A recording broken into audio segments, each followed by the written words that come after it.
నేను గూడూరు నాని ముదిరాజ్ యువసేన రాష్ట్ర అధ్యక్షుడిని.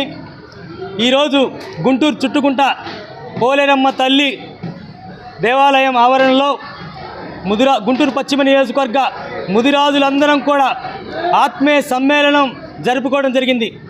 ఈ సమ్మేళనం యొక్క ముఖ్య ఉద్దేశం గౌరవ ముఖ్యమంత్రి గారు మా ముదిరాజ్ ఆడబిడ్డ అయినటువంటి విడుదల రజనమ్మ గారికి గుంటూరు పశ్చిమ నియోజకవర్గ ఎమ్మెల్యే అభ్యర్థిగా కేటాయించడం జరిగింది.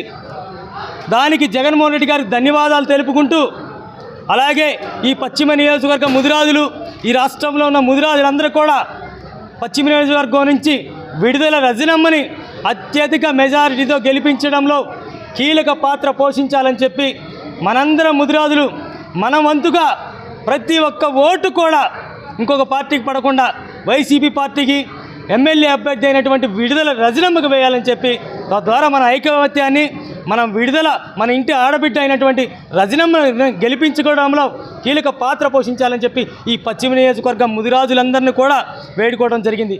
అలాగే ఈ కార్యక్రమానికి గౌరవ అతిథి అయినటువంటి విడుదల రజనీ గారు, ఎమ్మెల్సీ లేళ్ల అప్పిరెడ్డి గారు, మరొక ఎమ్మెల్సీ చంద్రగిరి ఏసీ రత్నం గారు కూడా రావడం జరిగింది. మేమందరం కూడా ఈ సభలో ఏకకంఠంతో ఒకే నిర్ణయం తీసుకోవడం జరిగింది. విడుదల రజనమ్మని అత్యధిక మెజారిటీతో గెలిపించుకోవాలని చెప్పి ఈ సభలో తీర్మానం చేసుకోవడం జరిగిందని చెప్పి ఈ మీడియా ద్వారా చెప్తున్నాను.